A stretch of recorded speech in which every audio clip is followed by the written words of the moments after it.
Hi guys, তোমরা কেমন আছো? আশা করি সকলেই ভালো আছো। হ্যাঁ, কী করে আর বলি, দেখো ঠান্ডা খুব পড়েছে। ভালোই ঠান্ডা পড়েছে, কদিন ধরে খুব ঠান্ডা পড়ছে। আজকে 25শে ডিসেম্বর। অনেকে আনন্দ উপভোগ করছো, অনেকে পিকনিক করছো। মাঠে ঘাটে তো খুবই ঠান্ডা। আর এই ঠান্ডায় খুবই মানে অসুবিধা হয়ে যায়, বিশেষ করে জল ঘাটতে, পায়খানা যেতে, চান করতে, তাই না? আর সবথেকে বেশি অসুবিধা হয় কী বলো তো, মানে এই বয়স্কদের আর বাচ্চাদের খুবই অসুবিধা হয়ে যায়। আর তোমার তো এরকম বলেছি যে বয়স্কদের হচ্ছে এই শীতের সময় নুনু ছোটো হয়ে যায়। দেখো মানে হাতায় হতে জাঙ্গিয়া থেকে নুনু খুঁজে পায় না। প্রস্রাব করতে খুব সমস্যা হয়ে যায়, অনেক কষ্টে জাঙ্গিয়া থেকে অনেক খুঁজে খুঁজে বের করতে হয় নুনু। কারণ এর একটা সমস্যা হয়ে যায়। আর তোমাদের একটা কথা বলে দেখো, অনেকেরই হোলের বিচিতে অনেক সময় ঠান্ডা লাগছে। ঠান্ডা লেগে বিচি টনটন করছে, সমস্যা হচ্ছে খুব। তা তোমাদের কথা বলি, বিচিতে ভালো করে তেল মাখাও।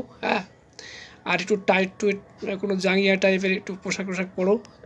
অনেকে সাদা মাটা প্যান্ট পরে 12 ঘন্টা, ভিতরে জাঙ্গিয়া পরে না। এতে কী হয়, হোলের বিচিতে ঠান্ডা লাগে, ঠান্ডা লেগে কন কন করে, খুব যন্ত্রণা হয়, খুব সমস্যা হয়ে যায়।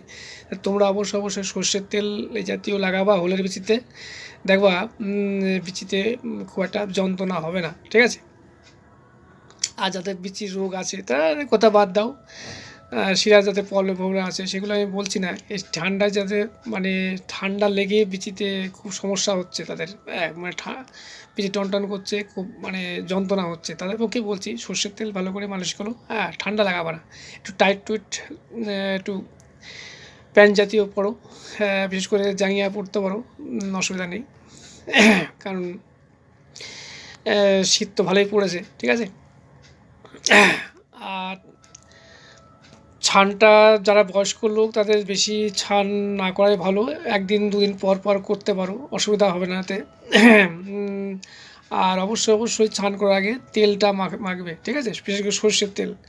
বডি লোশন পোষণ আমার তো মনে হয় সবথেকে ভালো হচ্ছে সর্ষের তেল। বডি লোশন খুব একটা আমার পছন্দ হয় না, যদিও শরীরে গন্ধ বেরায় সর্ষের তেল মাখলে। যাক, তোমরা সর্ষের তেলই মাখাবা, একদম হোলের বিচির থেকে শুরু করে সব জায়গায় তোমরা ভালো করে সর্ষের তেল মাখবা। যাক, ভিডিওটা আমি এখানে রাখছি, ভালো থাকো।